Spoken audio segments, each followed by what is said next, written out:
Hola, ¿cómo están? Muy buenos días. Soy Carolina Urrejola, soy periodista y estoy contenta de poder participar y darles a ustedes la bienvenida a este webinar llamado Contaminación Informativa, una amenaza para la democracia.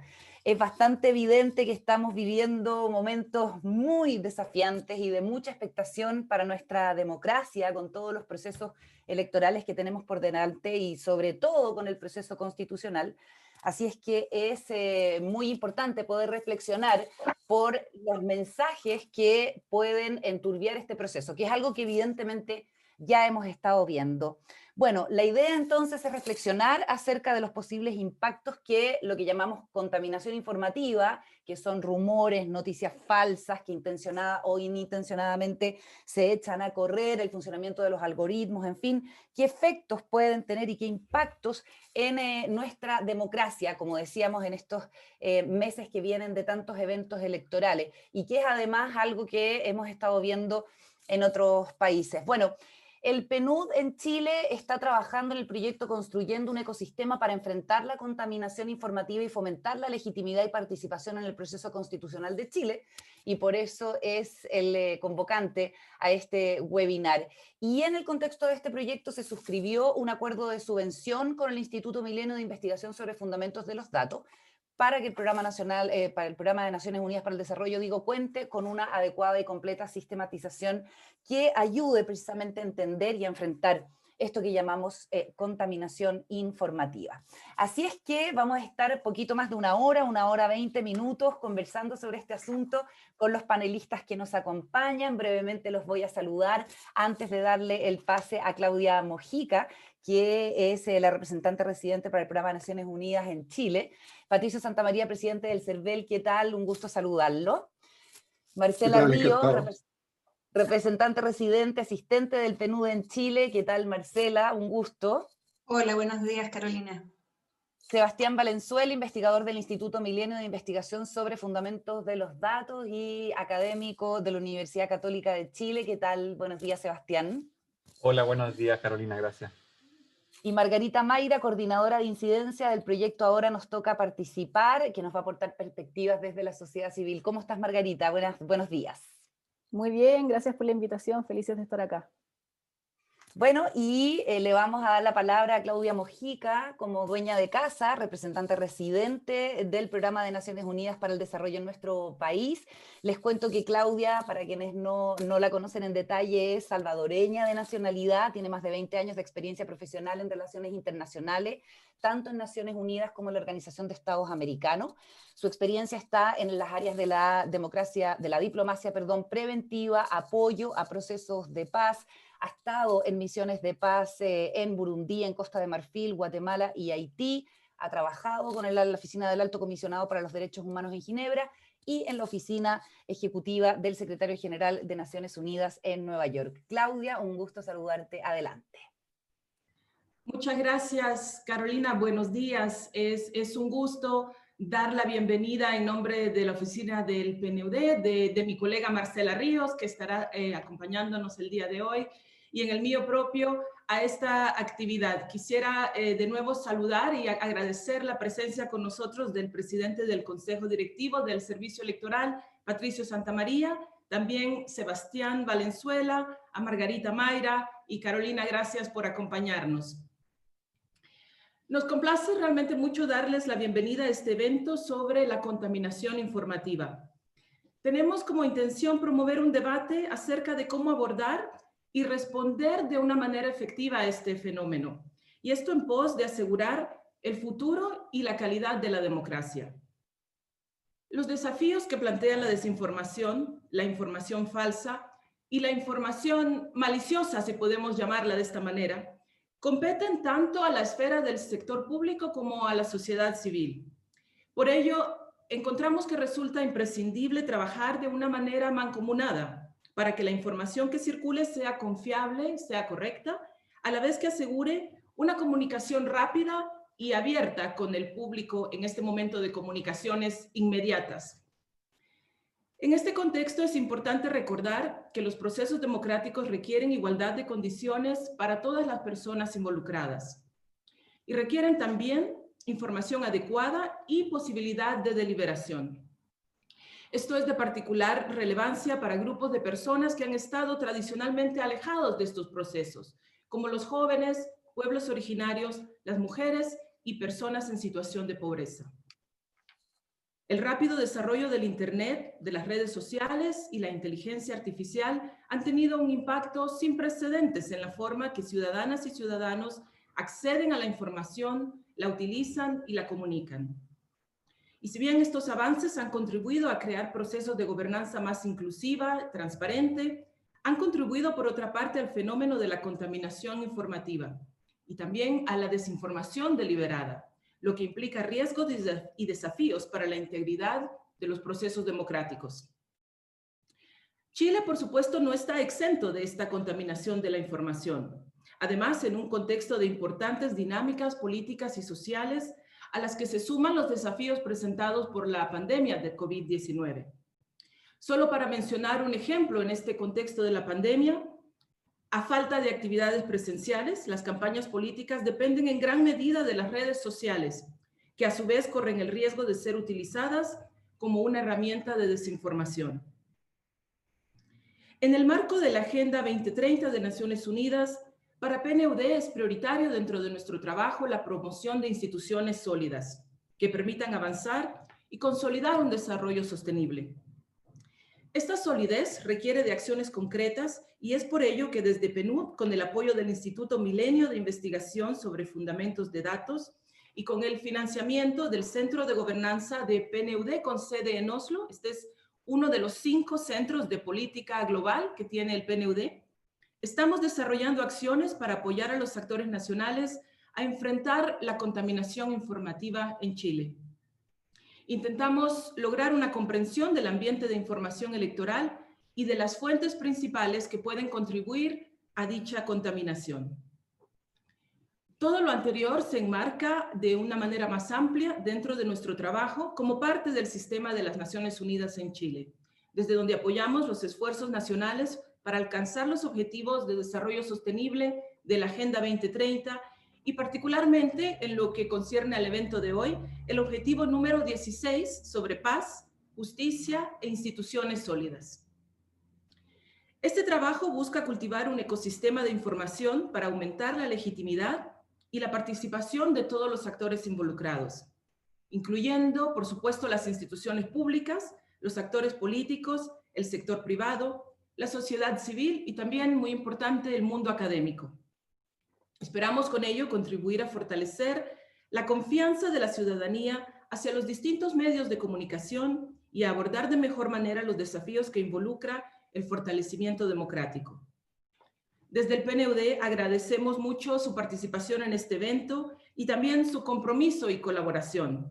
Desde ya los invitamos a trabajar conjuntamente en la búsqueda de acciones concretas para abordar estos importantes desafíos. De nuevo, muchas gracias por acompañarnos.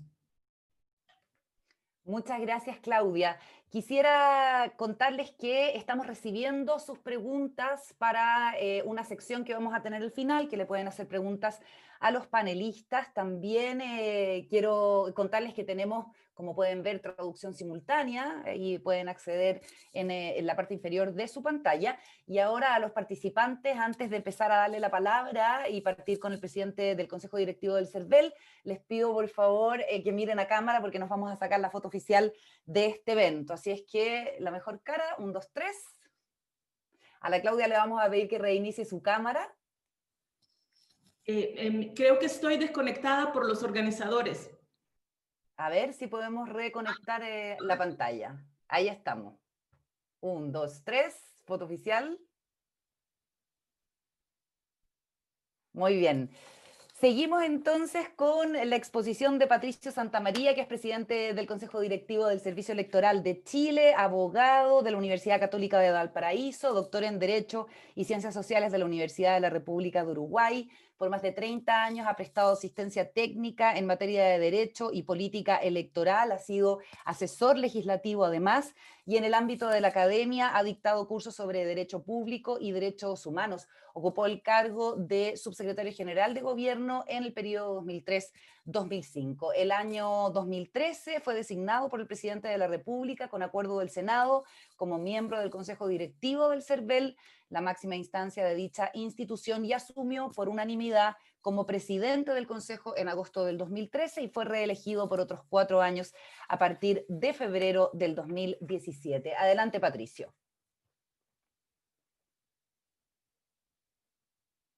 Está silenciado. Ahí sí. Ahí sí. Muchas gracias, Carolina. Bueno, muy buenos días a todos y a todas. Quiero en primer lugar agradecer a Claudia Mojica y Marcela Ríos, representante residente y representante asistente, respectivamente, del Programa de Naciones Unidas para el Desarrollo en Chile, por esta iniciativa y por esta invitación. Esta reflexión se convoca en lo que llamaríamos un cambio de época, en el proceso de avance hacia una democracia plena en Chile y el extraordinario desafío de dar forma al mandato otorgado el 25 de octubre recién pasado por el pueblo chileno, en el sentido de elaborar una nueva constitución mediante una convención constitucional. Hace unos días leía en el libro Manual del Pesimista de Eric Marcus, que recoge una serie de citas, y me llamó la atención una de Mark Twain, el escritor estadounidense, quien dijo alguna vez que por bondad de Dios, en nuestro país, se refería a Estados Unidos, tenemos 3 cosas inefablemente preciosas: la libertad de expresión, la libertad de conciencia y la prudencia de nunca practicar ninguna de las 2, cierre de comillas. Y me llamó la atención porque probablemente nunca nos imaginamos que uno de los pilares de la democracia, como lo es la libertad de expresión, utilizada maliciosamente, podía atentar en contra de la misma, pudiendo incluso, si no ponemos atajo a los contenidos falsos y distorsionados que se plantean en su nombre, en convertirse en su sepulturera o en afectarla seriamente. En ese mismo libro leía la cita que hay solo 2 maneras de decir la verdad total: anónimamente o póstumamente. Y hoy día nos damos cuenta de que anónimamente planea fundamentalmente la mentira, la distorsión, el cambio en las realidades. Esta coyuntura, entonces, nos impone anticiparnos a todas las amenazas a este proceso que enfrentamos, y entre ellas la que se denomina en este webinar contaminación informativa.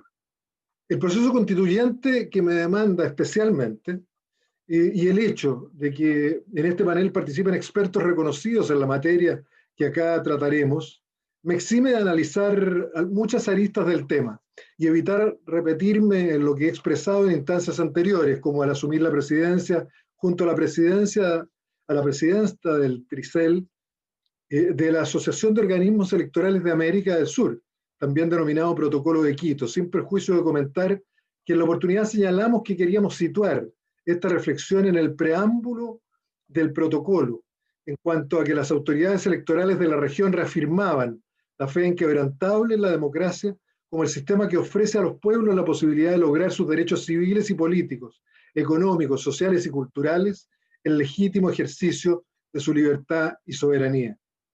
El debate planteado por la influencia, dijimos en esa oportunidad, de las redes sociales y las numerosas afirmaciones, denuncias, rumores que permiten que se genere un hecho sin respaldo en la realidad o se consulten fuentes que proporcionen informaciones falsas y que haya millones de datos no confirmados, rebatidos por otros datos que los contradicen, no solamente nos presenta la trágica realidad de la irresponsabilidad ciudadana o política, pero además la circunstancia de que las informaciones están tan direccionadas y manipuladas que las noticias en un sentido llegan a un auditorio determinado y los desmentidos a otro. Si bien el acceso a las redes sociales puede considerarse una ampliación del ámbito de la participación, dado que se abre un espacio de aportes y comentarios de un universo amplio de actores, la forma de funcionamiento de las redes no permite una discusión real, un intercambio efectivo fundamental en la construcción democrática, salvo que avancemos hacia el voto programático, establezcamos el requisito de los debates entre las candidaturas por una utilización de las redes orientadas al voto informado. Nosotros tuvimos hace poco un plebiscito y por la pandemia no pudimos tener nuestro programa de visitas internacionales presencialmente, como lo hacíamos siempre en todas las elecciones, pero lo hicimos de manera virtual y nos dimos cuenta cómo las redes sociales usadas positivamente permitieron a la mayoría de las autoridades electorales de las 3 Américas y el Caribe que pudieran ver en vivo vía streaming el plebiscito, el proceso de votación, los procesos de sanitización, el funcionamiento del protocolo sanitario en diferentes ciudades del país. Es muy importante también plantearse seriamente el desafío de hacer conciencia en las personas sobre la necesidad del cotejo de las informaciones y en tal sentido las instituciones deben asumir la tarea de analizar los instrumentos y mecanismos disponibles a tales efectos. La pregunta que se valida cada vez más no es tanto qué creo, sino a quién le creo. Los hechos y los desmentidos se presentan de forma idéntica, por lo tanto la fuente cobra un valor esencialmente y especialmente crucial. Intentaré orientar mi contribución a la realidad post-plebiscito.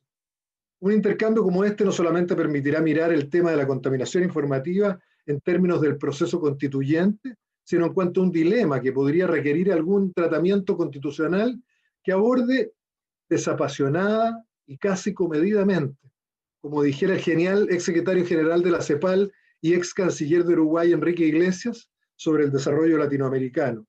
El balance legítimo entre la libertad de expresión y el derecho a la información. Creo que este es uno de los temas que deberíamos acercar a los ciudadanos y ciudadanas que elaboren la nueva Constitución, ya que por lo menos merece un análisis en profundidad.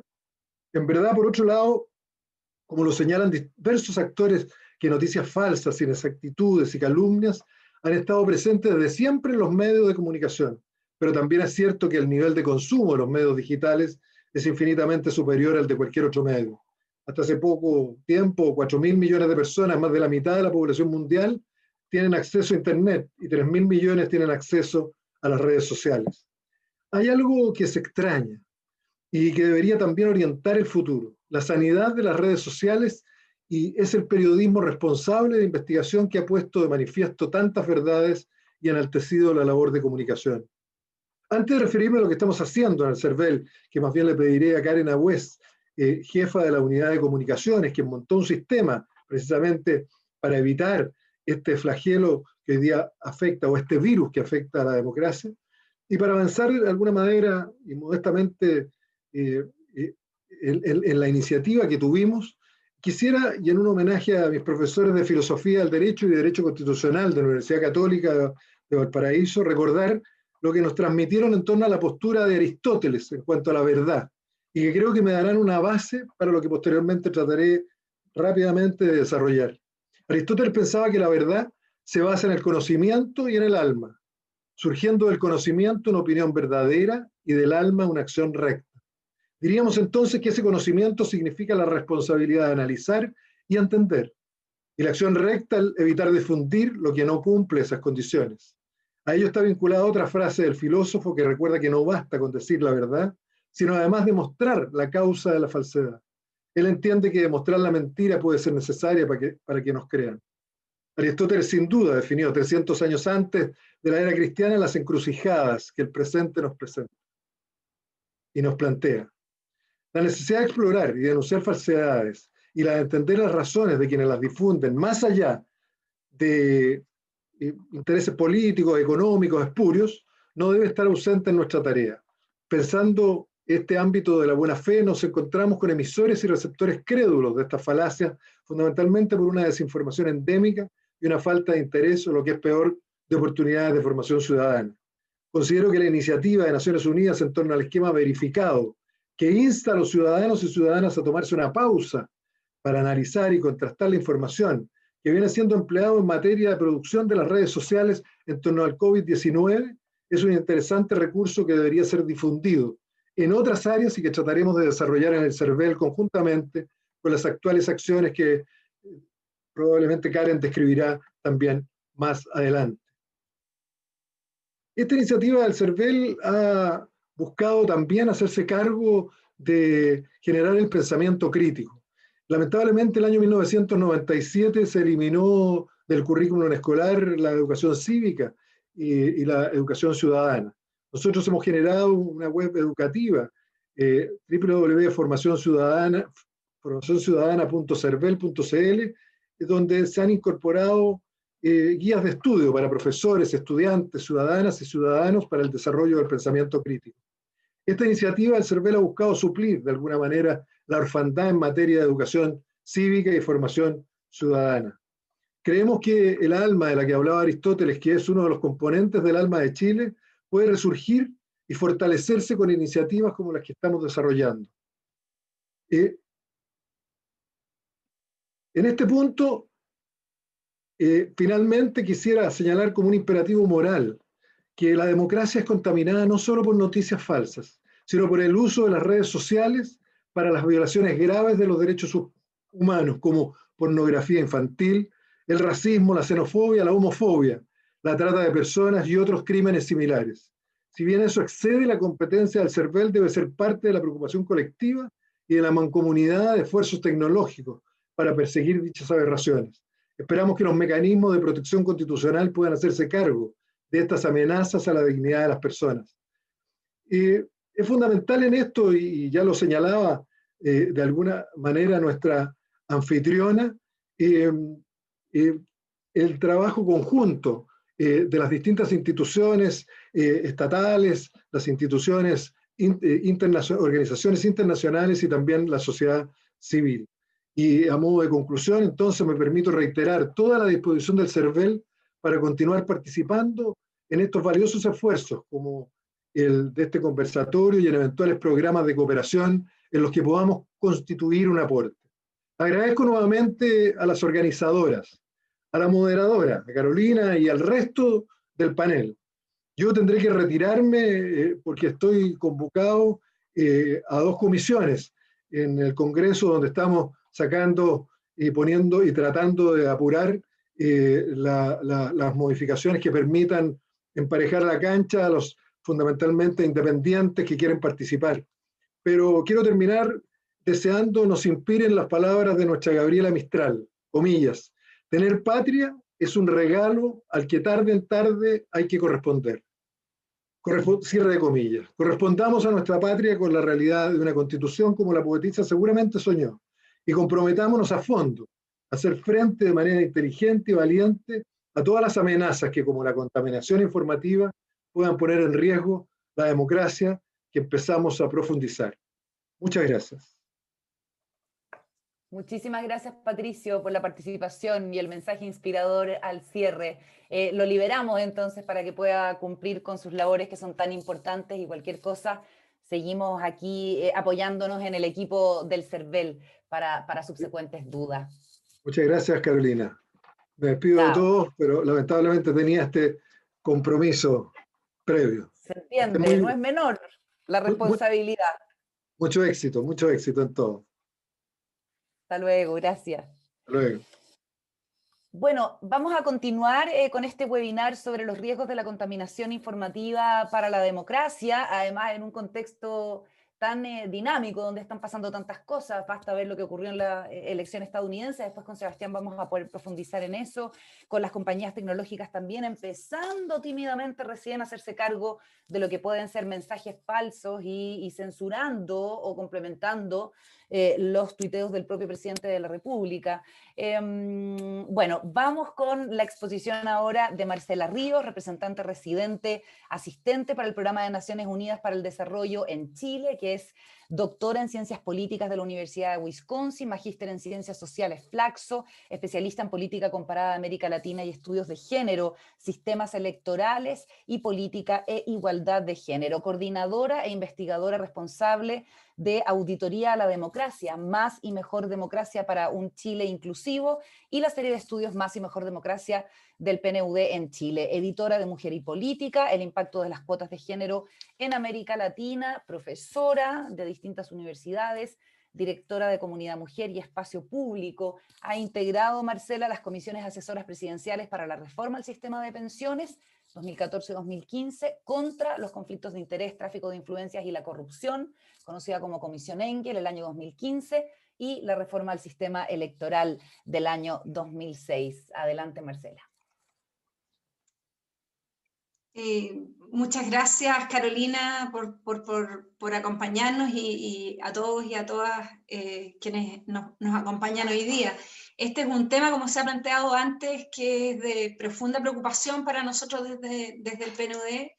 En los últimos años hemos visto cómo las nuevas tecnologías, la inteligencia artificial y el manejo de grandes bancos de datos producto de la conectividad han ido modificando la forma en que las personas se informan, pero también la forma en que se produce información, circula la información, cómo consumimos información los individuos, y también cómo se ha ido modificando el rol y la centralidad que tenían antes los medios de comunicación tradicionales, que tenían hasta hace pocos años un monopolio de generar contenidos informativos, y que hoy día claramente ya lo han perdido, como se ha planteado antes, y los ciudadanos y ciudadanas tenemos un abanico cada vez más grande de herramientas y espacios a través de los cuales poder informarnos.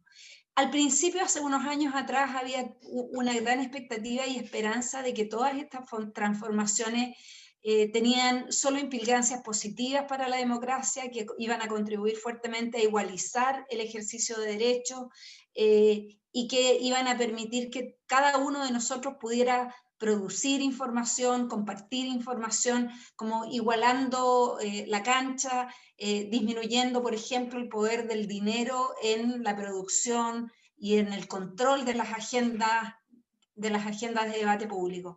Sin embargo, en años recientes hemos ido viendo crecientemente que estos fenómenos no tienen solo efectos posiblemente positivos, sino que también tienen riesgo, también pueden ser potencialmente amenazas para el sistema democrático.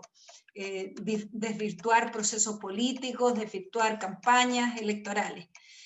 Para que los ciudadanos puedan tomar decisiones y participar, ejercer los derechos básicos que son constitutivos de un régimen democrático, se necesita poder tener información para tomar esas decisiones.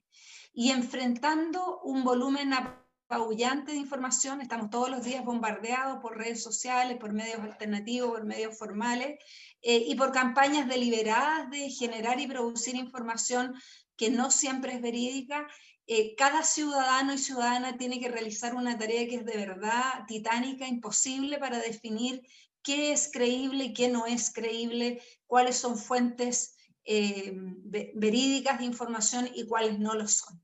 Entonces, la difusión intencionada y no intencionada de información falsa, engañosa o incendiaria aumenta el miedo y la confusión muchas veces de las personas, lo cual a su vez puede provocar conductas de riesgo y actos de violencia y estigmatización. Hemos visto que la desinformación en el contexto de la pandemia del COVID, por ejemplo, ha contribuido a que las personas no crean en los mensajes oficiales, que se dude de la veracidad de la existencia de la pandemia y del virus, del origen, que se circulen, por ejemplo, teorías conspirativas respecto de dónde proviene, cómo se enfrenta, etcétera, etcétera.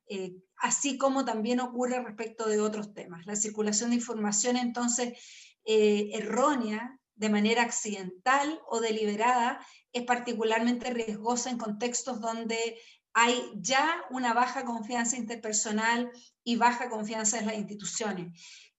La circulación de información y la contaminación informativa quizás no son siempre las causas de la baja confianza en las instituciones, pero ciertamente pueden contribuir a deteriorar aún más esa relación entre ciudadanos y ciudadanas y el Estado y sus instituciones, y también los procesos políticos. Sin embargo, nos parece que se ha instalado esta idea de, en la democracia, digamos, se ha instalado la idea del concepto de noticia falsa, que interfiere en la capacidad de las personas para organizar y debatir libremente en el espacio público.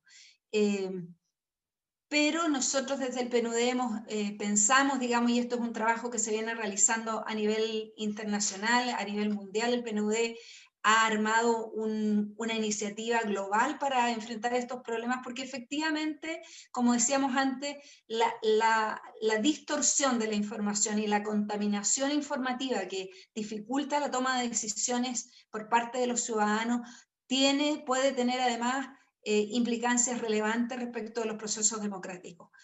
Tomar decisiones respecto de por quién votar, qué programa apoyar, a quién creer respecto de mensajes contradictorios. Todo esto puede contribuir fuertemente al debilitamiento de las instituciones políticas. Y el PNUD, por lo tanto, ha decidido trabajar para entender de mejor forma las dinámicas de contaminación de la información, colaborar así de esta forma en proteger la democracia y sus instituciones en línea con el Objetivo de Desarrollo Sostenible 16, que busca un fomento de la paz, la justicia y las instituciones sólidas. Pero en nuestra perspectiva, el concepto de noticia falsa, que se ha politizado en extremo en muchos países y que está siendo utilizado de manera indiscriminada para atacar a medios de comunicación o para generar procesos de polarización entre distintos sectores políticos, muchas veces oscurece más que aclara el fenómeno del que estamos hablando. Por eso es que estamos proponiendo este concepto de contaminación informativa para distinguir entre los distintos procesos de acuerdo a sus características. Y como ya lo mencionaba nuestra representante, distinguir entre lo que es desinformación, aquella información que es falsa y que ha sido creada deliberadamente para dañar a una persona, a un grupo, o para generar ciertas conductas o instalar ciertas agendas en el debate público. O sea, desinformar implica una deliberada acción para difundir información que es errónea o dañina. Después tenemos una misinformación, información que es falsa, pero que no ha sido creada explícitamente con esa intención de causar daño y no es producto de una campaña deliberada, pero de todas maneras es información falsa que circula en el debate público, en los medios de comunicación o en las redes sociales. Y después tenemos información que es de mala calidad, mala información que puede estar fundada en hechos reales, pero que ha sido manipulada para causar daño o está siendo tergiversada respecto de cómo se utiliza, cuándo se utiliza. En ese sentido es muy relevante distinguir entre estas distintas formas de contaminación informativa para poder enfrentarlas y para también determinar el efecto que pueden tener en el debate público, en la generación de agendas y también en la manera en que las personas las consumen y las utilizan. Estamos trabajando, como se ha planteado antes, a nivel mundial, desde el Centro de Gobernabilidad del PNUD en Oslo, y en Chile hemos establecido una asociación con el Centro de Fundamentos para los Datos, justamente para entender mejor cómo se están produciendo estos fenómenos de contaminación informativa en Chile, en particular en torno a los procesos electorales, y es por eso que hemos querido invitar al CERVEL hoy día para poder discutir lo que se está haciendo. Este diagnóstico que nos permitirá tener una base para actuar. Y una base para actuar en términos de que nos interesa no solo los diagnósticos, el estudio del fenómeno y tratar de entender el efecto que tienen las democracias contemporáneas, sino que también porque queremos tratar de aportar a las soluciones. Y en esto en muchos países ya se está trabajando para contrarrestar estos procesos, y algunas de las maneras en las que se está trabajando es justamente, primero que nada, en generar cartografías de lo que es la contaminación informativa para poder seguir el fenómeno, tener mayor claridad en cómo funciona, cuáles son los mensajes frecuentes de desinformación y misinformación que se están repartiendo en una determinada comunidad, el nivel de comprensión y aceptación del público de esa información, cuáles son los canales clave, las personas influyentes, quienes amplifican las campañas de desinformación es central para entender cómo contrarrestarla, cuáles son los epicentros demográficos y geográficos de esa información, de esa contaminación informativa. Y también cuáles son las fuentes de información confiables, ¿no? Especialmente es importante ver cómo distintos grupos de la sociedad se informan y transforman la información. Una segunda área de trabajo que nos parece muy importante, y en Chile ya medios de comunicación, ONGs, y por eso quisimos también invitar a la sociedad civil a este debate, están generando mecanismos de chequeo de información o fact-checking, que son muy relevantes para ir contrarrestando la circulación de información errónea. Esto es una segunda línea que se está trabajando en todo el mundo y donde los medios de comunicación independientes pueden tener un rol muy importante. Asociado a este trabajo con medios de comunicación tradicionales y también los nuevos medios de comunicación electrónicos pueden también aportar a disminuir la contaminación informativa, reduciendo el sensacionalismo y la manera de abordar las noticias a través de un mayor cuidado respecto de los mensajes que circulan en el debate público. En cuarto nivel, una línea de trabajo que se está desarrollando tiene que ver con el apoyo a la sociedad civil para aumentar la capacidad de las organizaciones sociales, de las ONGs, de los ciudadanos y ciudadanas, para entender estos fenómenos y poder discriminar de mejor forma cuáles son fuentes de información adecuadas y qué podemos hacer cada uno de nosotros como ciudadanos y ciudadanas para colaborar en disminuir la circulación de información errónea. Y en esto ya muchas de las redes sociales están trabajando y hay campañas de todo tipo, esto de leer lo que compartimos, asegurarnos de lo que estamos compartiendo, chequear de dónde proviene, confirmar la fecha en cuando se está circulando esa información, todas aquellas acciones que están en nuestro alcance como ciudadanos y también como usuarios y reproductores de información son relevantes, y para eso fomentar la formación ciudadana y el fortalecimiento de las organizaciones que trabajan en estos temas es muy importante. Y por último, es muy relevante poder amplificar la influencia de las fuentes de información que son creíbles, ¿no? En ese sentido es importante identificar y comprometer a los actores que ya tienen credibilidad para que puedan contrarrestar la circulación de mensajes que son no verídicos, las campañas de desinformación, y tratar de promover la tolerancia y hacer frente, digamos, a campañas que son deliberadamente enfocadas a ciertos grupos de la población.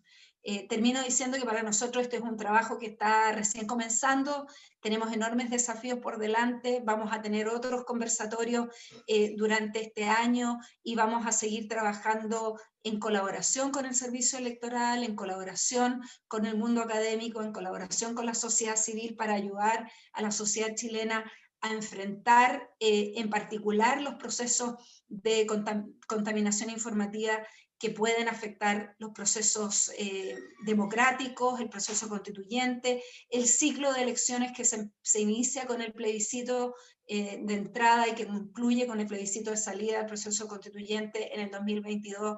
Nos parece muy importante todo el trabajo que podemos hacer de manera colaborativa para fortalecer este ecosistema que, como decíamos al principio, para contrarrestar el fenómeno de la contaminación informativa. Muchas gracias. Muchas gracias, Marcela, por tu intervención. Aprovecho de recordar que hay espacio para preguntas de quienes están siendo parte del webinar. En la parte de abajo de la pantalla dice, bueno, está el chat, y más a la derecha hay una sección específica de preguntas y respuestas. Nos están llegando algunas preguntas al chat, pero es mejor que lo hagan por la otra vía. De todas maneras, igual las vamos a considerar. Bueno, vamos a avanzar ahora, vamos a la exposición de Sebastián Valenzuela, que es doctor en comunicaciones de la Universidad de Texas en Austin, es periodista de la Pontificia Universidad Católica de Chile, director de investigación y creación de la Facultad de Comunicaciones de esa universidad, investigador asociado, además del Instituto Milenio Fundamentos de los Datos, y sus áreas de investigación abarcan la opinión pública, la comunicación digital y el periodismo. Adelante, colega. Muchas gracias. Nada, gracias por la invitación y lo que voy a tratar de explicar en esta presentación es un poco la investigación que hemos estado haciendo tanto en la Facultad de Comunicaciones como en el Instituto Milenio Fundamentos de los Datos en torno a las características de la desinformación acá en Chile en los últimos años. Y uno de los temas que uno tiene que entender es que si bien las redes sociales y las plataformas tecnológicas son centrales para entender este fenómeno, muchas veces se piensa que el problema de la desinformación es casi un problema tecnológico. Es como la aparición de las plataformas explica o explicaría la difusión de la desinformación y de sus distintas manifestaciones. Y la verdad es que hay que entender siempre dos cosas. Por una parte, la desinformación ha existido siempre. O sea, esto se ha estudiado, para todos los que han estudiado periodismo, se acordarán esas clases cuando le contaban a uno sobre cómo funcionaba la propaganda en la Primera y en la Segunda Guerra Mundial, etc. Y eso ha sido una constante. Evidentemente, el volumen hoy es mucho mayor, pero siempre ha habido una motivación política para hacer de la desinformación algo útil políticamente. Y lo segundo que hay que entender es que no solo por la aparición de las plataformas de redes sociales se ha acelerado este problema, sino que también coincide con una crisis bastante fuerte de todas las instituciones que en los regímenes democráticos históricamente se han encargado de producir información. Esta crisis de confianza existe o precede por varios años la aparición o la invención incluso de las plataformas sociales digitales.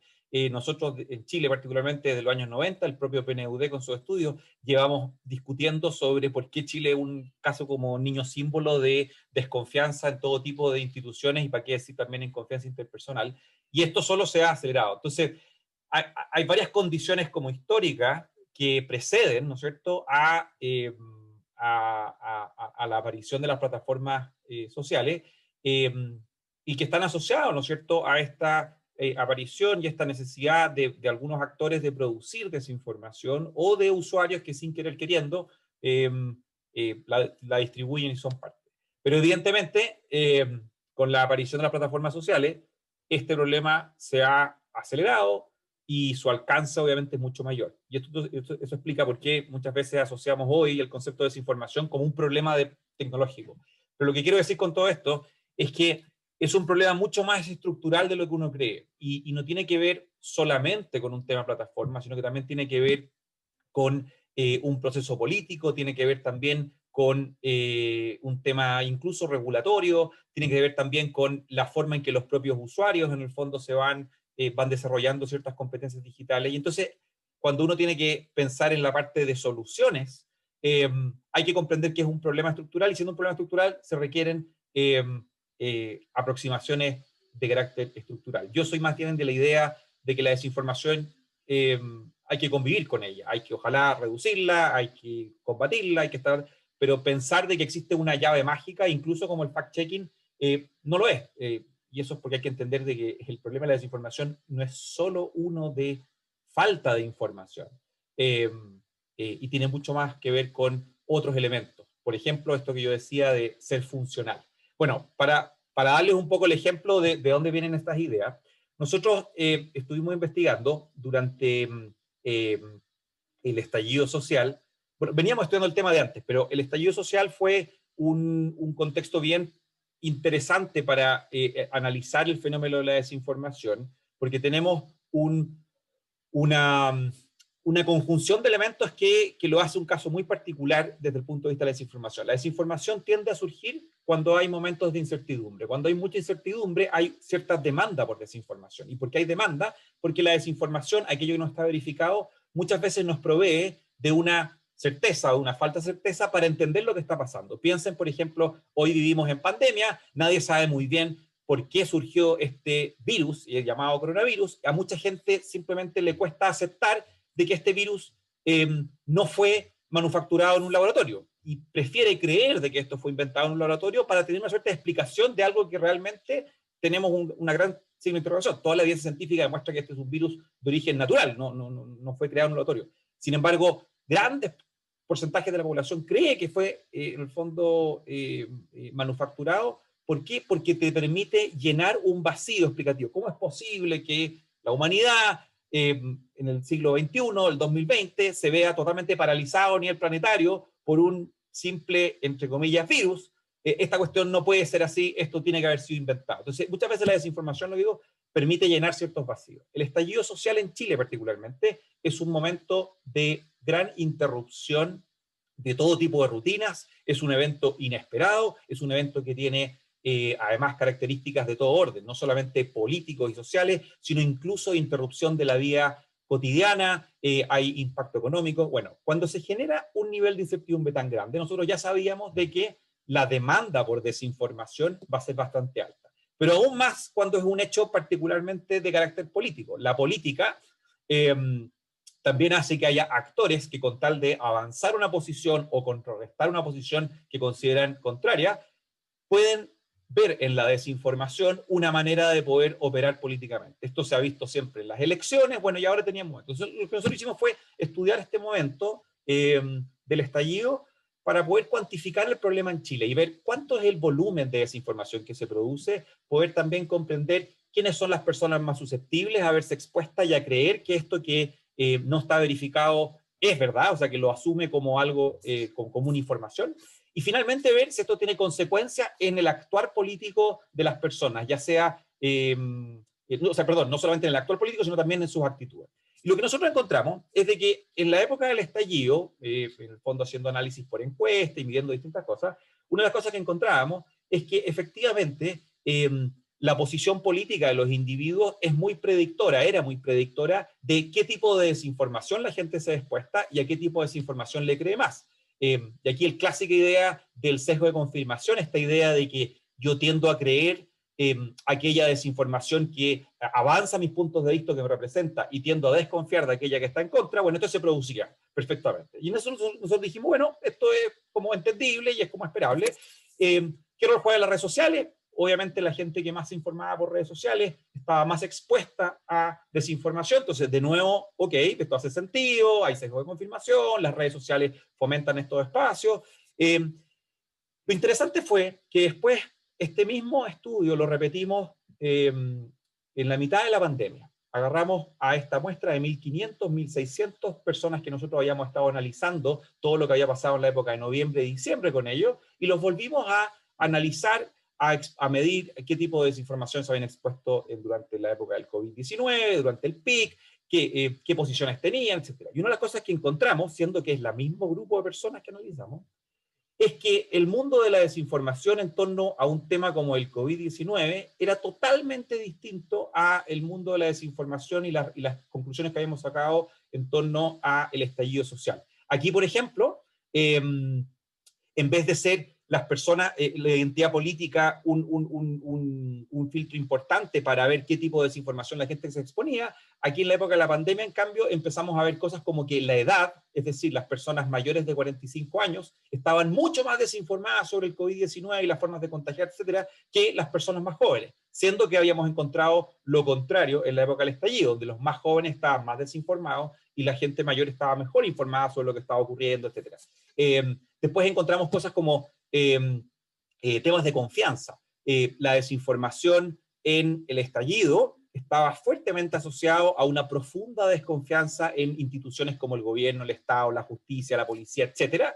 Y uno diría, bueno, obvio. Sin embargo, en la pandemia esto era al revés. La gente que más confiaba en cómo lo estaba haciendo el Estado para enfrentar la pandemia estaba sorprendentemente más desinformada. Entonces, diciendo que es las mismas personas, son las mismas personas. Entonces, una de las conclusiones que nosotros sacamos es que, en el fondo, cuando uno tiene que entender la desinformación, hay que entender que hay que ponerle un adjetivo, hay que poner un apellido a esta desinformación. ¿Por qué? Porque la desinformación es un blanco movimiento.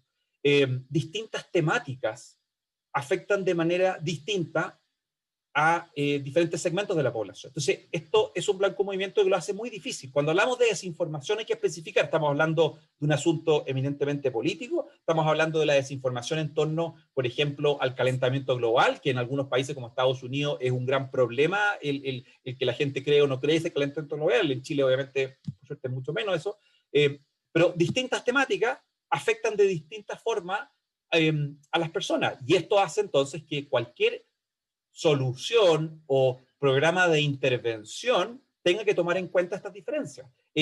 Una idea, por ejemplo, que nosotros aparentemente encontramos de que en Chile opera distinto, una idea que se ha instalado es de que el problema de la desinformación en parte surge por falta de competencias digitales, que aparentemente las personas no saben muy bien distinguir qué fuentes de información son confiables o menos confiables, y que en el fondo se confunde y cree cualquier cosa simplemente porque aparece en una pantalla. Y normalmente se considera de que las personas mayores, es decir, que han tenido menos tiempo o se han criado en un ambiente analógico y que en el fondo las tecnologías digitales les aparecieron después en su vida, se ha instalado en muchos países, particularmente en Estados Unidos, la idea de que este público mayor cae más en la desinformación porque en el fondo no sabe manejar muy bien las plataformas y todo. Pero nosotros acá en Chile encontramos que eso no es así.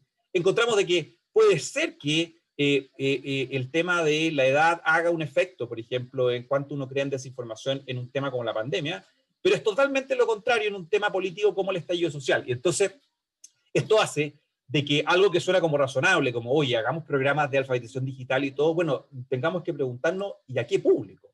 Porque si hay distintos temas con distintos públicos los que están siendo afectados, ¿dónde tenemos que ir a atacar? Entonces, eso es una primera gran lección.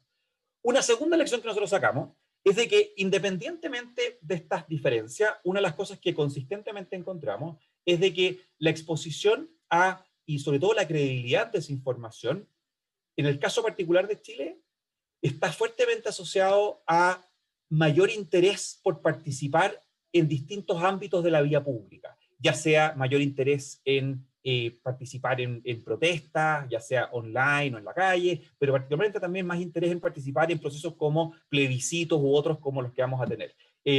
No sabemos muy bien si esto es una relación de causa-efecto, evidentemente puede ser simplemente una coincidencia, pero una de las cosas que en el fondo da para pensar es de que la desinformación puede ser que cause un montón de problemas, pero una de las cosas que no causa es desincentivar la movilización de la gente. Parece que al contrario, en la medida en que la desinformación te genere una reacción emocional, y eso muchas veces ocurre, aparentemente la gente se siente con mayor necesidad de participar. Y esto obviamente plantea una paradoja. Normalmente nosotros en comunicación política, ciencias políticas, en comunicaciones, asumimos que todo tipo de participación ciudadana es inherentemente mejor. Pero aquí donde empezamos a cuestionarnos, bueno, puede ser que en la medida en que si la desinformación conduce a mayor gente a participar de alguna u otra forma en lo político, uno podría preguntarse qué tipo de participación está habiendo. Y yo creo que la elección de Estados Unidos que hubo recién es un ejemplo de este tipo. Hoy hay marchas, ¿no es cierto?, de la gente que defiende al señor Trump, alegando contra que la elección fue fraudulenta. Nadie podría decir en su sano juicio de que esa manifestación es una manifestación que fortalece la democracia. Sin embargo, son ciudadanos organizados, probablemente por plataformas digitales, que están convencidos de esta realidad paralela y en el fondo están en las calles y todo. Entonces, lo que quiero decir con esta segunda elección es de que el tema de la participación política como consecuencia de la desinformación hay que prestarle mayor ojo, porque yo creo que había una visión un poco naif, de nosotros al menos, de pensar de que simplemente la mayor participación por la mayor participación es algo positivo, y la pregunta, hay que preguntarse, por culpa de la desinformación, ¿qué clase de participación política estamos fomentando, estamos estudiando, estamos analizando? Y finalmente, una cosa que yo siempre termino cuando me toca presentar sobre el tema de desinformación, es que conocemos bien poco el problema. Y conocemos poco porque falta más investigación. Yo decía antes un blanco en movimiento. Bueno, cuando algo es un blanco en movimiento, y muchas cosas lo son, pero en este caso particular, quiere decir de que lo que incluso la evidencia empírica que uno obtiene analizando esto puede tener una fecha de vencimiento súper luego. Y eso implica entonces que hay que estar invirtiendo y dedicándose a la reflexión y sobre todo a la obtención de evidencia en torno a este fenómeno de una forma mucho más intensa de lo que estamos haciendo ahora. Yo quisiera ver distintas iniciativas, por ejemplo, si de verdad nos importa el problema, que pudieran meterle, en el fondo, no solamente capital, digamos, dinero, ¿cierto? Hablando de capital humano, a procesar y a entender el tema de la desinformación. Conocemos tan poco que corremos un cero riesgo, que es que planteemos soluciones erradas. Y yo creo que todavía estamos en la etapa de diagnóstico, todavía estamos en la etapa de que, si bien sabemos que hay que hacer algo, todavía falta mucho por conocer lo que está ocurriendo. En la medida en que conocemos poco, corremos el cero riesgo de plantear soluciones erradas. Una de esas, por ejemplo, que yo veo riesgosa, es pensar que este problema de la desinformación se soluciona por una cosa regulatoria. Ya hay cantos de sirena de que piensan que por un tema legislativo, punitivo, este problema se puede solucionar. Y eso, yo diría, la experiencia muestra, al menos comparada hasta ahora, de que las noticias falsas o la desinformación por la vía de la legislación son más bien excusas para coartar la libertad de expresión, más que de verdad tomarse el problema en serio. Muchas gracias. Muchas gracias, Sebastián, muy interesante. Están llegando varias preguntas precisamente para profundizar en este asunto. Al final vamos a dejar tiempo para ello, pero ahora quiero presentar a Margarita Mayra, que es máster en Literatura y Cultura Británica del siglo XIX de la Universidad de York y diplomada en Género y Políticas Públicas de Flaxo. Margarita es encargada de incidencia de Ahora Nos Toca Participar, una iniciativa de la Coalición de Organizaciones Sociales NPS, y tiene experiencia trabajando con equipos interdisciplinarios en las áreas de comunicación política, coordinación de proyectos y alianzas, planificación estratégica para la incidencia y facilitación y traspaso de metodologías de participación ciudadana. Trabajó en el equipo de comunicación digital y diseño de la Secretaría de Comunicaciones del Gobierno entre el 2014 y el 2016 y ha liderado distintos proyectos de promoción de participación e incidencia ciudadana en la Fundación Ciudadanía Inteligente. Adelante, Margarita, con tu exposición. Muchas gracias. Gracias a la invitación, muy interesante el tema y genial poder venir al final de los otros panelistas para hacer referencia a algunas cosas muy complementarias que han dicho. Solo quiero partir antes de iniciar con la intervención, contarles que Ahora Nos Toca Participar es una iniciativa que promueve la participación ciudadana en el proceso constituyente desde un enfoque de derechos, y que nuestro ánimo siempre está en la colaboración. Trabajamos con organizaciones de la sociedad civil en todas las regiones de Chile y con un foco especial para involucrar en este proceso constituyente a los grupos que han sido los históricamente más marginados. Precisamente desde el ánimo de la colaboración que caracteriza todo nuestro trabajo, es que yo vengo acá un poco, como me solicitaron, a representar a la sociedad civil.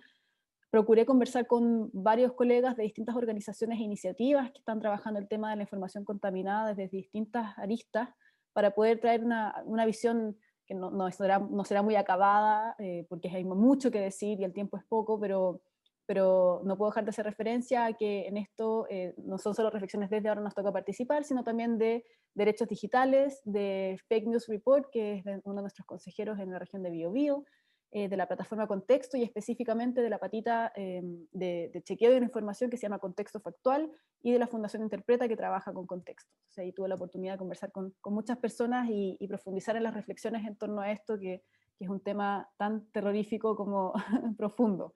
Así que eso, y bueno, desde la perspectiva de la participación como un derecho, tenemos que entender que la información contaminada, como bien lo han dicho, distorsiona la realidad. Y esto es problemático, y en eso hacía referencia Marcela Ríos, en que las personas perciben las cosas de manera distinta a como son realmente, y es desde esa percepción que se insertan desde una base errónea en nuestra vida en la sociedad. Entonces es desde esta suerte de manipulación que se puede dar producto de la desinformación que muchas personas deciden por quién votar, cómo opinar respecto al gobierno o a ciertas autoridades, al trabajo que se está llevando a cabo desde las instituciones públicas, o bien evalúan desde lugares con bases erróneas, como decía, las políticas públicas. Y esto es un problema, pensando desde la participación como un derecho, en el libre ejercicio de la participación. Y en esto creo que vincula muy bien con lo último que decía Sebastián, en qué tipo de participación queremos. No queremos que exista participación de cualquier tipo y que solo se agrande la participación si es que va a ser una participación xenófoba o, bueno, todo lo que hemos visto. Entonces es importante tener un acceso oportuno a la información para tener un libre ejercicio de la participación, porque si no, en esta realidad en la que estamos insertos, el derecho a la participación se está viendo al final vulnerado. Aunque pueda haber más participación cuantitativamente, no lo es cualitativamente. Dicho eso, quisiera comentarles unas pinceladas de lo que las iniciativas de la sociedad civil hicieron para el plebiscito, y algunas de las conclusiones o principales hallazgos muy preliminares que se encontraron para alimentar la conversación. Y voy a ser rápida en esto para poder pasar después a la parte interesante que tiene con la reflexión al respecto.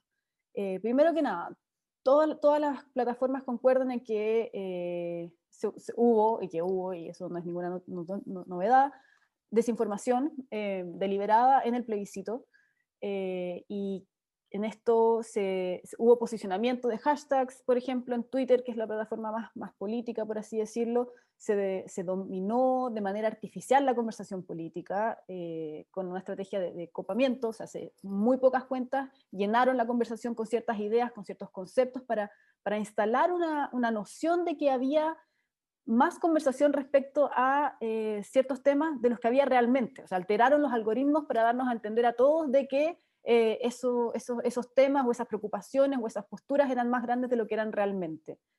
Y esto sucedió obviamente en ambos lados, en esta elección tanto por el apruebo como por el rechazo, pero sucedió mucho más en términos de números de las cuentas que hicieron esto desde el rechazo.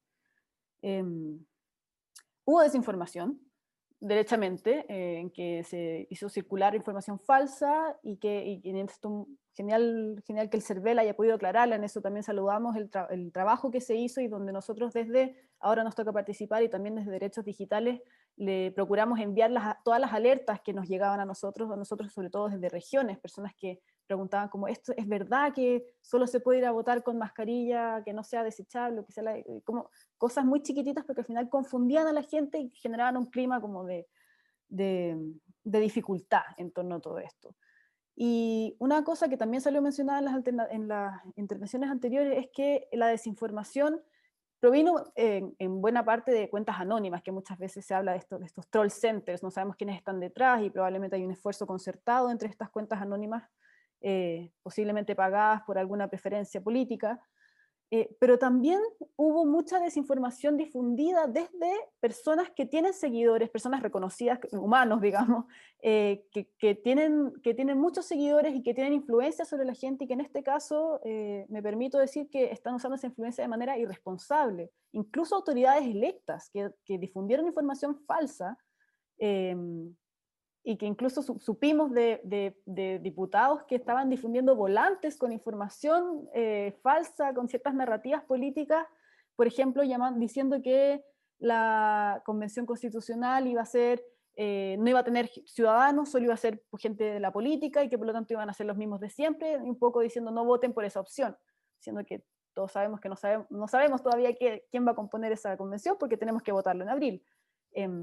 Y en esto también me resalta que vi por ahí en uno de los estudios que se hizo que Carabineros de Chile también ayudó la cuenta online a difundir información falsa, cosa que me parece muy preocupante porque si nuestras autoridades electas y las instituciones oficiales son quienes están promoviendo este problema, ya no sé, bueno, ¿quién se hace cargo, digamos?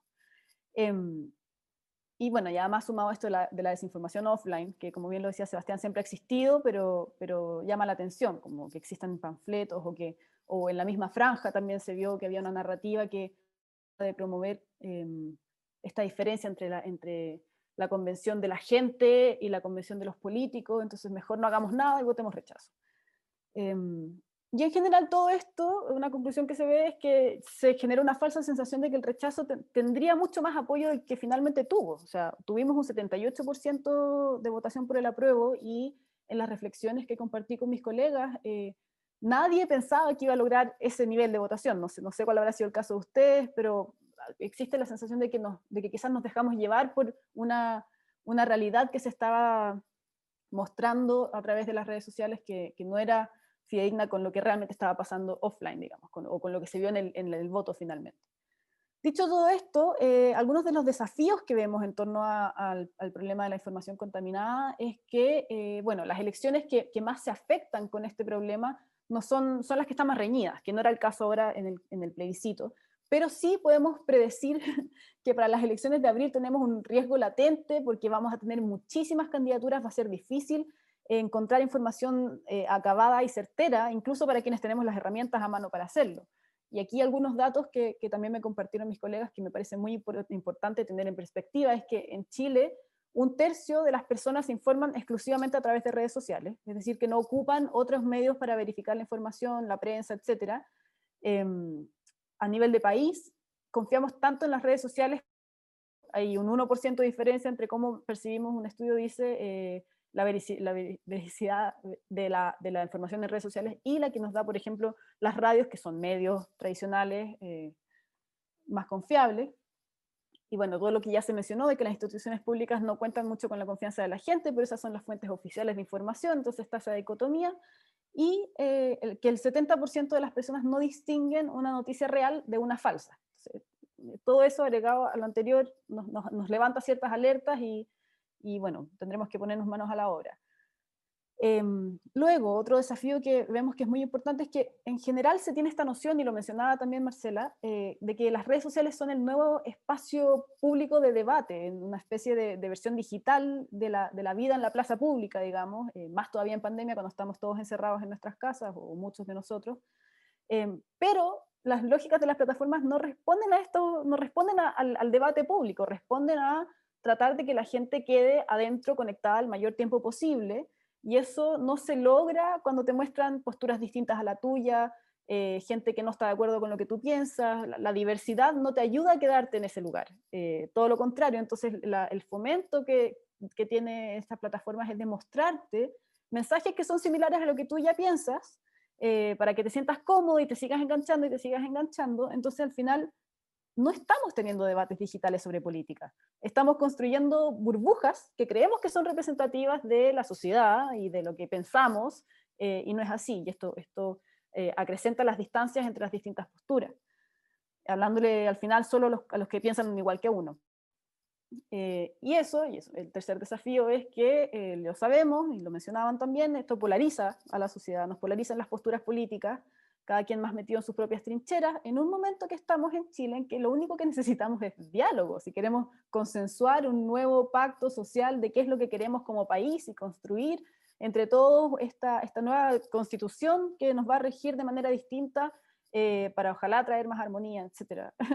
Pero con las caricaturas existe el riesgo de que eso no se pueda hacer, y de que se ocupen estas técnicas específicamente para tratar como de enlodar ciertas candidaturas. O sea, y ahí el peligro que vemos es que exista un debate basado solo en acusaciones personales o ideológicas, pero que son exacerbadas o derechamente falsas en algunos casos, en vez de estar discutiendo temas más programáticos y cuáles son las ideas que queremos.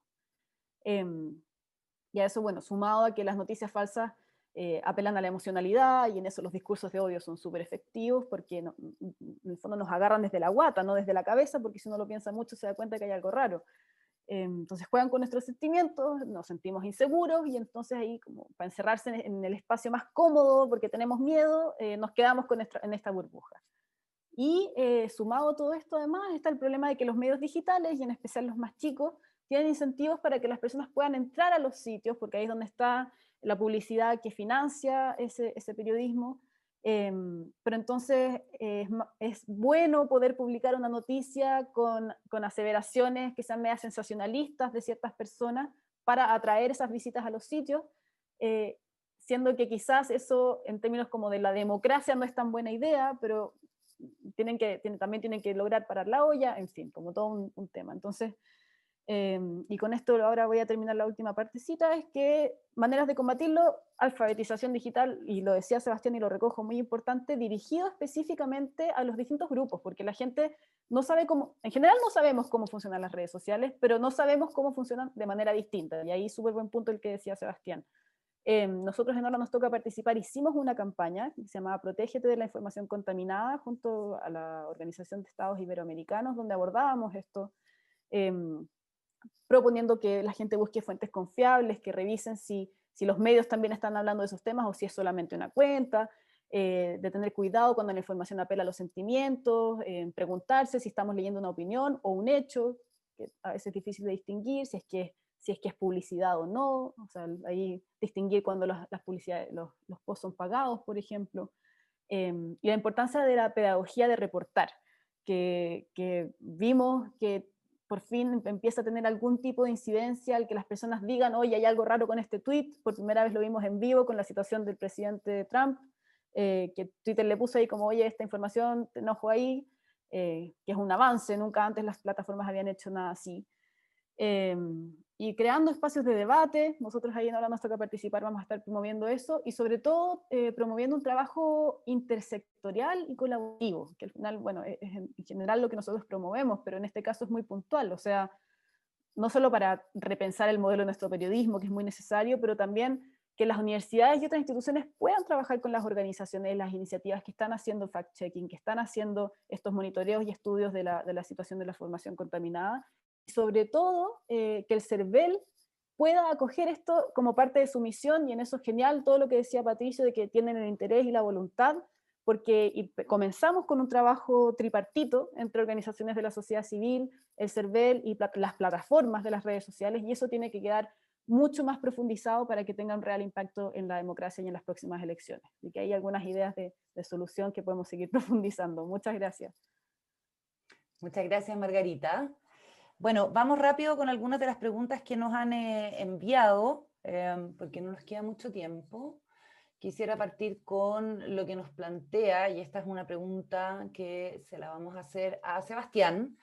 Felipe dice, ¿cómo puede combatirse la desinformación que no es anónima o circunscrita a redes sociales, sino que es emitida por personas que debieran ser creíbles y están en los medios más establecidos, políticos, candidatos?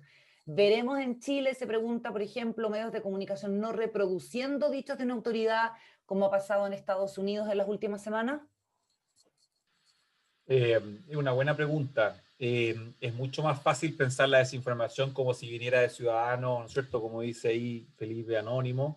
Ese es uno de los grandes temas. De hecho, la Margarita también lo mencionaba en su presentación, la idea de que una parte no menor de la desinformación, las fuentes de esas son miembros de la élite política, actores políticos y todo el universo que está alrededor de ellos. Nosotros lo hemos visto en el caso chileno, en las elecciones presidenciales del 2017, donde una campaña en particular logró movilizar a un número nunca antes visto de apoderados de una campaña a través de básicamente la difusión de algo que no era y que nunca fue, al punto que el propio protagonista después dijo que había sido, la palabra que usó, innecesario. Y lo que está pasando en Estados Unidos con la administración de Trump, bueno, es como ha puesto esa pregunta.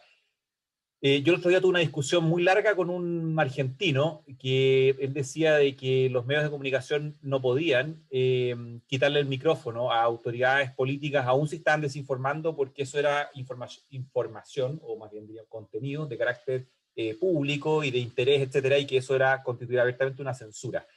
Y yo creo que no. Yo soy de la posición de que lo que uno no puede censurar es la opinión, pero cuando una autoridad política está abiertamente desinformando, es decir, está diciendo algo que contraviene la evidencia disponible sobre algo, no hay ninguna obligación de parte de los medios de comunicación, por ejemplo, de amplificar ese mensaje solamente porque es autoridad.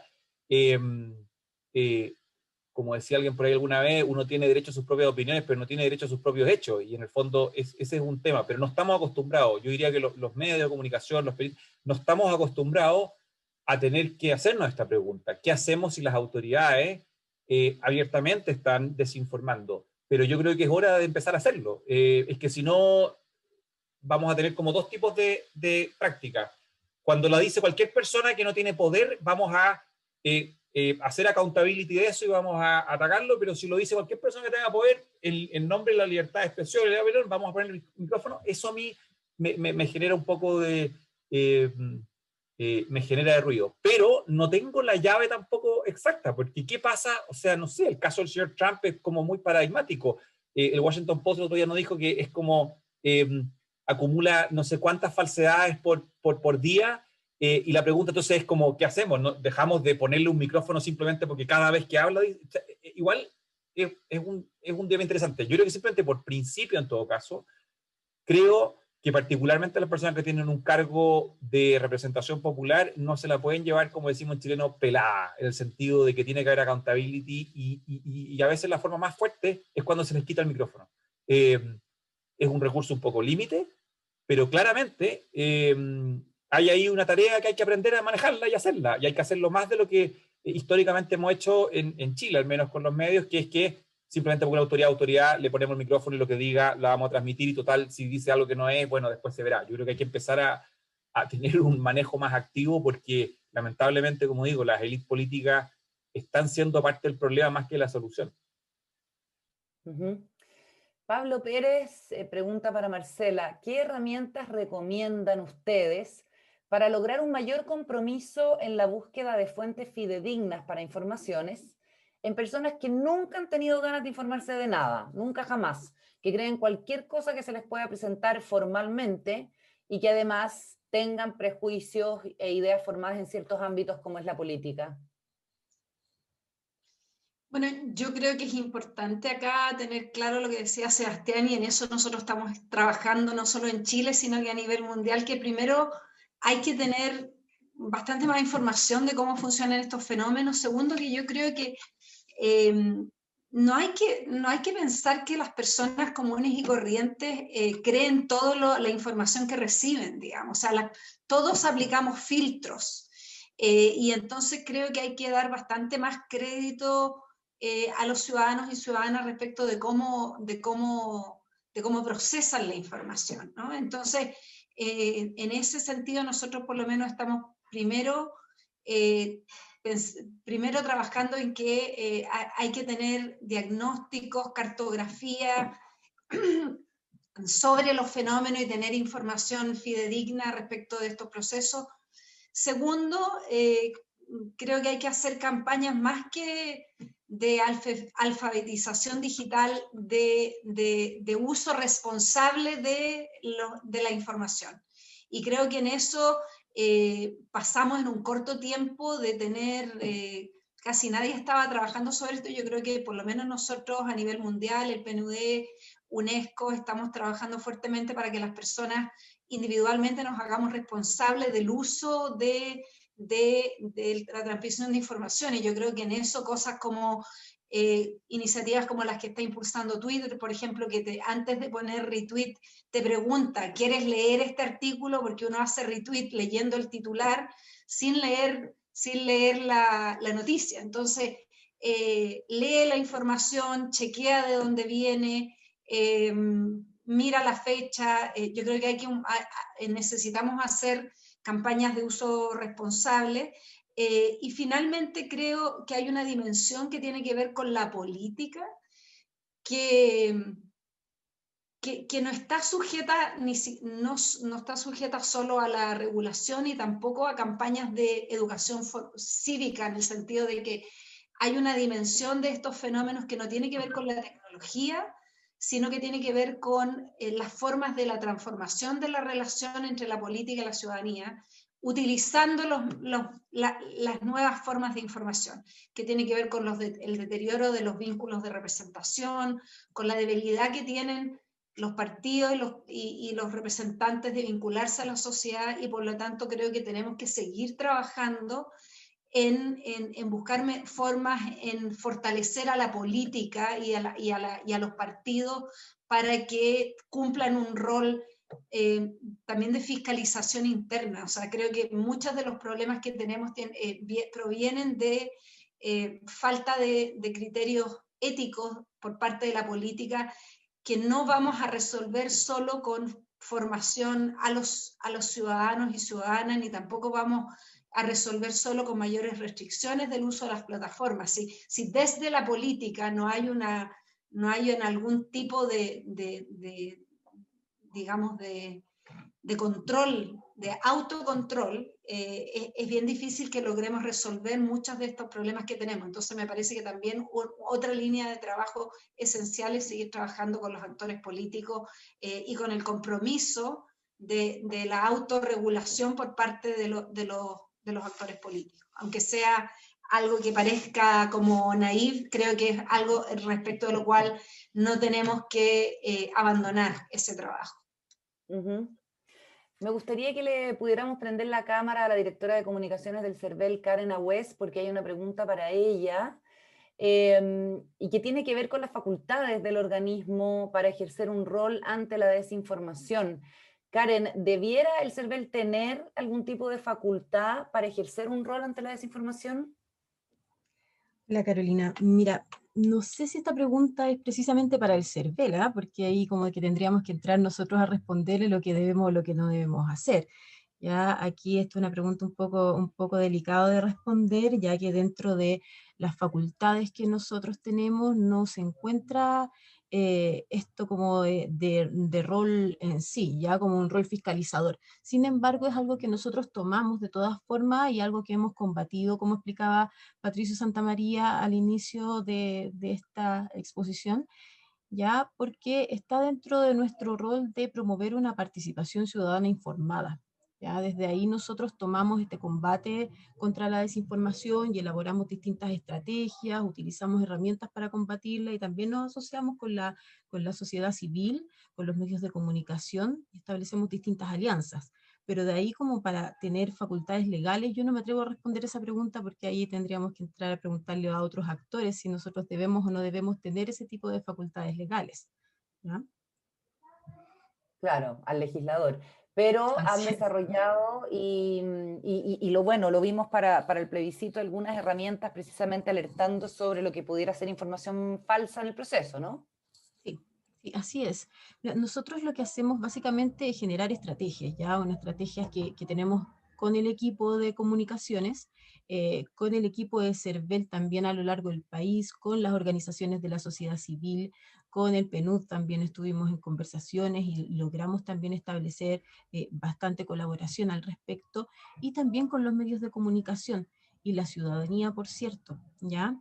¿Qué pasó? Que a través de la elaboración de comunidad, de gestionar comunidad en las redes sociales, pudimos tener alertas de distinto tipo y también a través del uso de herramientas, ya como, no sé si nombrarlas o no, pero nosotros en lo específico estamos utilizando TagWalker, que nos permite hacer una observación y hacer una escucha de redes cotidiana, tener un monitoreo que vamos nosotros manejando dentro de nuestra oficina, no un servicio que tengamos externalizado. Podemos tener alertas rápidas y podemos reaccionar al tiro cuando ya apenas nos enteramos de algo. Así como decía Margarita hace un rato, ellos nos comentaban algunas cosas, a veces recibíamos en el mismo día la misma alerta porque un funcionario de alguna región nos comentaba, porque nosotros la estábamos viendo en nuestro monitoreo, ya en nuestra escucha de redes y porque de la sociedad civil también. Entonces tratábamos de atacar lo más rápidamente.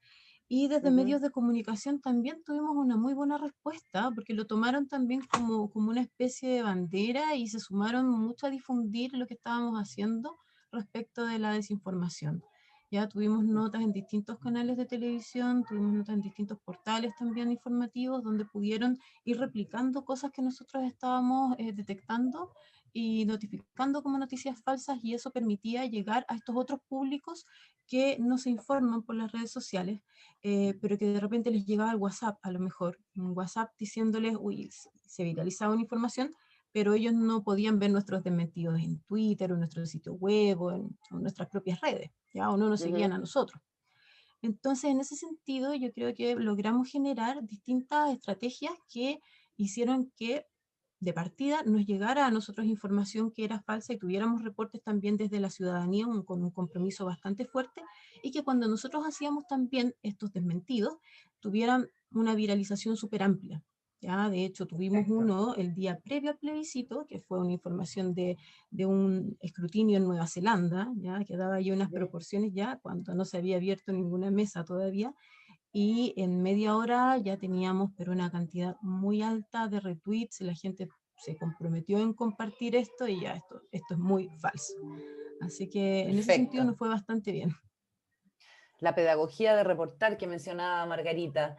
Muchas gracias, Karen. Y por último, Gracias. Margarita, Cecilia Jiménez pregunta, ¿existe alguna página o recurso donde se enseña en forma simple cómo chequear información en redes sociales dirigida a públicos de sociedad civil? Muy buena pregunta. Yo diría que no hay así un sitio con los recursos del caso, pero desde Ahora Nos Toca Participar sí tenemos todo el material informativo de esta campaña que aborda consejos súper prácticos y concretos que sin duda pueden quedar a disposición de quien los necesite. Así que ahí me pueden escribir margarita@ahoranostocaparticipar.cl, y también porque nosotros trabajamos con derechos digitales y también estamos ahí en contacto con Contexto, en la plataforma, que trabajan estos temas más de fact-checking y monitoreo de redes sociales, así que entre todos podemos armar algo si es que faltara, pero nuestra campaña tiene todo lo básico para que cualquier organización pueda hacer aquello, así que escríbanos nomás. Excelente. Bueno, y de cara a todo lo que viene, el itinerario electoral, sobre todo el proceso constituyente, como señalaba Marcela, es cada vez más importante que esta conversación esté viva, esté sobre la mesa. No alcanzamos a hablar de la responsabilidad de las empresas tecnológicas. Bueno, algo profundizamos sobre los medios de comunicación de distinto tamaño y también de los mensajes de las redes sociales, pero ha sido muy interesante precisamente por las formas prácticas en que se puede combatir este fenómeno que, bueno, no sé si vieron el documental El dilema de las redes sociales, pero según los propios creadores y primeros desarrolladores, el algoritmo se está convirtiendo en una seria amenaza para nuestra democracia, así es que tenemos entre todos que ponerle atajo. Muchísimas gracias a todos los panelistas, Marcela, Sebastián, Margarita, también a Karen por haber tomado la posta que dejó Patricio del CERVEL. Gracias también a Claudia Mojica, que es la anfitriona. Para mí ha sido un gusto poder participar en este webinar Contaminación Informativa, una amenaza para la democracia, que después va a estar arriba de las redes sociales del Programa de Naciones Unidas para el Desarrollo. Así es que muchísimas gracias a todos, que estén muy bien y hasta la próxima. Gracias a quienes participaron también. Gracias. Gracias a todos. Hasta luego. Muchas gracias. Chao. Hasta luego. Gracias. Gracias. Gracias, Chao, Carolina. chao. Gracias. Muchas gracias. Buenas tardes.